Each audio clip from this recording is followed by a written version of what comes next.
இன்றைக்கு நாம் பார்ப்பதெல்லாம் நாம் வைத்திருக்கின்ற பணத்தை திருடுவார்கள், இல்லது வீட்டிலே திருடர்கள் பூந்து நகையை திருடுவார்கள். ஆனால் இன்றைக்கு விடியா திமுக ஆட்சியிலே உடல் உறுப்புகளை திருடுகின்ற ஒரே ஆட்சி இந்த ஆட்சியிலே தான் பார்க்கப்படுகிறது. சிந்தித்து பாருங்கள்.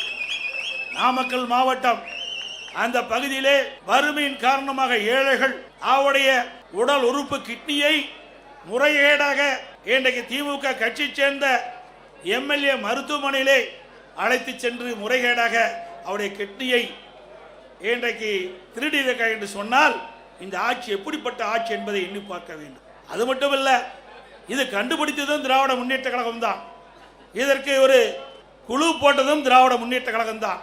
ஆக இதையெல்லாம் கண்டுபிடித்த பிறகு சட்ட ரீதியாக இந்த மருத்துவமனை மீது எந்த நடவடிக்கை எடுக்கப்படவில்லை. ஆக அதிமுக ஆட்சி மலர்ந்தவுடன் இந்த கிட்னி முறைகேட்டில் ஈடுபட்ட அந்த மருத்துவமனை சம்பந்தப்பட்டவர்கள் மீது சட்ட ரீதியாக அதிமுக அரசு நடவடிக்கை எடுக்கப்படும். இது எவ்வளவு கொடுமையானது!